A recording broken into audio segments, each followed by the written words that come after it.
It's Kevin here.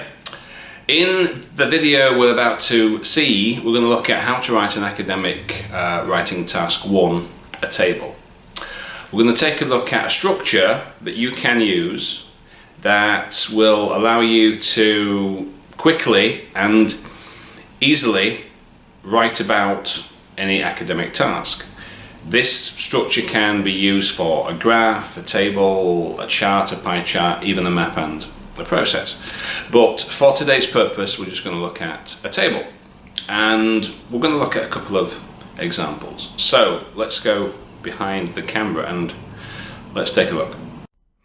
Okay, so if your grammar, your vocab, cohesion, coherence are equal, for most people, I actually find it's a task achievement score that is the thing that they can improve on. So, as you see, for as high a score as possible, you need to add as much information that there's nothing more that you could add to improve a task achievement score. So we have to cover all the requirements of the task. Key features are clearly presented, well highlighted, and appropriately illustrated or extended. So we have to have an overview. So let's look at a structure that we can use. Now you can use this for all task 1 question types. Essentially, obviously it's different for the maps and for the process, but for the data it's exactly the same. So sentence 1, you paraphrase the question. The map, table, graph, chart shows blah blah blah, etc. Now then, most important, you have to have an overview. Now some people don't include one, or it's very sparse. This is a mistake. You have to have one. You have to have an overview. It's basically a summary of the main features. Now there's no data in your introduction, there's no data in your overview. You save the data for paragraph 3 and 4. This is where you look at the supporting details and information, and where you make a comparison with other features if appropriate. And of course this will depend on the question type and of course how the question, whatever it may be, is worded. So let's look at a couple of examples. Okay, so these are our tables. So the table below shows social and economic indicators for 4 countries in 1994 according to United Nations statistics. So 4 countries: Canada, Japan, Peru, Angola. 4 indicators: income, life expectancy, daily calories, adult literacy rates. So the obvious features that we can see here: Japan and Canada much higher in terms of income, much higher in terms of life expectancy than these two. The calories, again, more, and literacy rate. Okay, so let's see how this works out. So the table illustrates a range of indicators, both economic and social, for Canada, Japan, Peru, and Angola in 1984, according to statistics provided by the United Nations. These include income, life expectancy, daily calories, and the adult literacy rate. Okay, from an overall view, now this is just a summary, it can be seen that the 2 most developed countries, Canada and Japan, outrank Peru and Angola in all categories, which they do, with the most significant differences coming in income and calorie intake. If we refer back to the chart, we can see, because the overview is just the most obvious features, the key or main features. Also, Peru and Angola are similar, with the exception being literacy, where it's virtually 2, well, it is exactly 2 to 1. Okay, so paragraph 3 and 4. So we're going to look at the data now. We have to include the figures exactly. Taking annual income as the first, Canada and Japan top the table with incomes of $11,100 and $15,000 respectively. Peru and Angola manage only $160 and $130 each. Okay, Life expectancy for the top two nations virtually identical. So figures, data, data, figures, data, data. Okay. Paragraph 4. Again. Now this is relatively easy because there's only 4 different categories.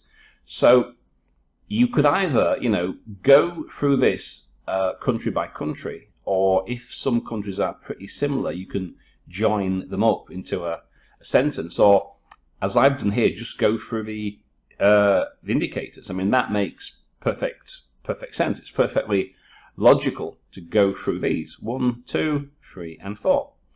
Now, every table is going to be different, and we'll see another example in a moment. But in general terms, every task will present itself, so you will see how the best way is to approach it. Okay, so considering the calories, Canada, Japan have again ranked highest at figures, figures, figures. Peru, Angola, figures, figures, figures. Okay. Now, this is the interesting part, the comparative part. The final category, that of adult literacy, shows some interesting variations. As Canada and Japan have almost universal literacy. However, the discrepancy between the bottom 2 nations shows a disparity of almost double. I don't know why I said almost. It's exactly double. Let me change that. 68% and Angola half that at only 34%. So that's 256 words. Now, I don't think there's anything that you could add. There's no information which we could add here to improve that task achievement score. I don't think so. We've got everything in. Everything's included. So that, I think, is pretty good. That's pretty good. So let's take a look at the next example then. This is the student satisfaction. So it's the result of surveys in 2000, 2005, 2010 about one university. So it's in percentages, and we've got 5 categories again across the years. Now, if we take a look at this, now you have to make a plan, of course, in the same way that you would if you were writing an essay.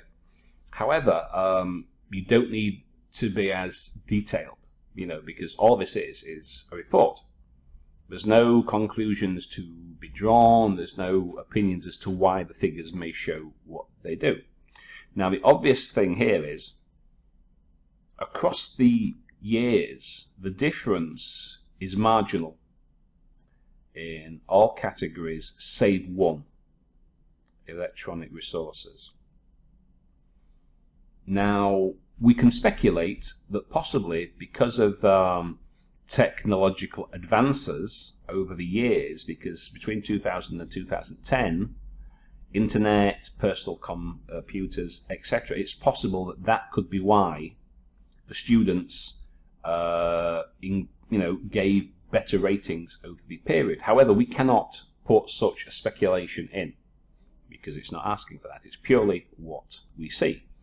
So most of these categories, with one exception, are virtually identical, or they, the difference is marginal.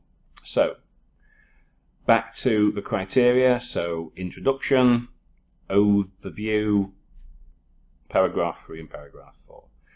Now, as I said, each task is going to lend itself to being written in a particular way. Now, this one here, the obvious exception is electronic resources. So that's going to be the standout, the comparison that's going to come in paragraph 4. So the table illustrates the results of several surveys in a single university. The figures in percentages come from the students, cover 5 services ranging from this. Okay, so we've got all the things there. From an overall perspective, the most obvious thing to note, as we've seen, is how little the percentages change for all categories save one, electronic resources. Okay, so far so good. Now all that we do is simply go through the categories one by one, listing the figures, and that's it. Taking the categories one by one teach in quality, 65, 63, print resources, range of modules. So because of how this table is, this task, it writes itself. So I just went through 1, 2, 3, and 4, put them in a paragraph there, and the obvious exception to make a comparison was electronic resources. The only category that showed any significant variations was that of electronic resources, which almost doubled in size from 45 to 72 on 88 points in 2010. 186 words, it's above the criteria. There's nothing else that you could write here. There's nothing else that you could seriously put which would improve the task achievement score. There's nothing else. So that's it. Essentially, it's pretty straightforward. Paraphrase, overview, depending on how the task is written. As we saw, one task lent itself to being structured in one way, the other task lent itself to be written in a different way. Every table is different, and this is one of the skills that you will develop over the course of your writing practice.